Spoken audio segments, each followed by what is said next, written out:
जाने भारत में आखिर क्यों आई थी महामारी की दूसरी लहर।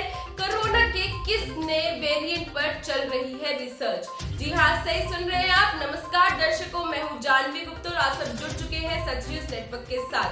आइए जान लेते हैं क्या है पूरी खबर। आपको बता दें, भारत में डेल्टा और डेल्टा प्लस वेरिएंट दोनों ही मामले सामने आ रहे हैं। जानकारों का कहना है कि भारत में आई दूसरी लहर के पीछे डेल्टा वेरिएंट ही था। सरकार के पैनल के शीर्ष अधिकारी ने इसकी जानकारी दी है। नई दिल्ली, भारत में आई महामारी की दूसरी लहर की सबसे बड़ी वजह डेल्टा वेरिएंट ही था। इस दौरान सामने आए करीब 80% मामलों के लिए यह वेरिएंट जिम्मेदार था। भारतीय SARS-CoV-2 के सह अध्यक्ष डॉक्टर NK अरोड़ा ने इस बात पर जोर देते हुए कहा है कि यदि अब देश में मामले बढ़ते हैं तो ये दूसरे अधिक खतरनाक और अधिक संक्रमित वेरिएंट की वजह से ही होंगे। केंद्रीय स्वास्थ्य मंत्रालय द्वारा जारी बयान के मुताबिक उनका भी ये कहना है कि यह वेरिएंट अल्फा वेरिएंट से 40-60% अधिक संक्रामक हो सकता है।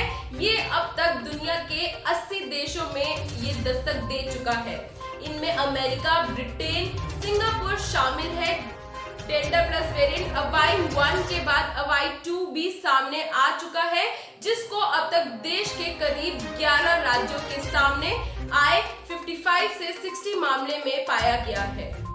आपको बता दें, इन राज्यों में महाराष्ट्र, तमिलनाडु शामिल है। मध्य प्रदेश में सामने आए मामलों को फिलहाल स्टडी किया जा रहा है। इसका पूरा होने के बाद पता चलेगा कि ये कितना संक्रामक है और वैक्सीन पर इसका क्या असर होता है। साथ ही साथ ये भी पता चलेगा कि इसका व्यवहार कैसा है और ये कितना अधिक संक्रामक हो सकता है। आपको बता दें, इसमें बताया गया है कि डेल्टा वेरिएंट अपने स्पाइक प्रोटीन में बदलाव लाता है, जो ईसाई-2 रिसेप्टर के साथ मिलकर अधिक संक्रामक बनाता है और शरीर के प्रतिरोधक क्षमता को कम कर देता है।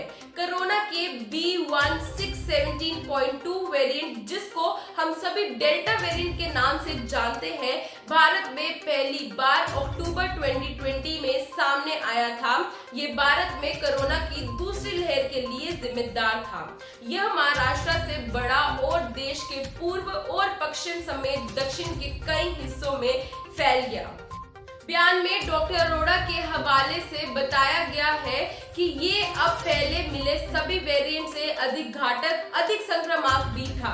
उनका ये भी कहना है कि इस वेरिएंट पर की गई अब तक की स्टडी बताती है कि इसमें भी कुछ बदलाव आए हैं। ये मानव के शाखाओं पर से तेजी से हमला करता है, फेफड़ों पर इसका बड़ा अधिक घातक होता है। हालांकि उन्होंने भी माना है कि फिलहाल ये कहना काफी मुश्किल है कि डेल्टा वेरिएंट अधिक घातक या गंभीर है। उन्होंने बताया कि महामारी की पहली और दूसरी लहर के दौरान मरने वालों की उम्र की बात करें तो ये लगभग समान ही था और उनके मुताबिक देश के करीब 11 राज्यों में से अब तक डेल्टा और डेल्टा प्लस के 55 से 60 मामले सामने आए हैं। डेल्टा वेरिएंट दुनिया के कई देशों में भी दस्तक दे चुका है।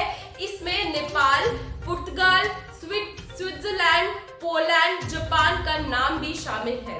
डेल्टा प्लस की तुलना में अवाई 2 कम प्रचलित है। इसके बारे में जानने के लिए फिलहाल इस पर शोध चल रहा है। अब तक सामने आए शोध के मुताबिक डेल्टा वेरिएंट पर सामने आ चुकी वैक्सीन प्रभावी है। तो ये थी डेल्टा वेरिएंट से रिलेटेड पूरी खबर आपके सामने। जुड़ते रहे सच न्यूज नेटवर्क के साथ। जय हिंद।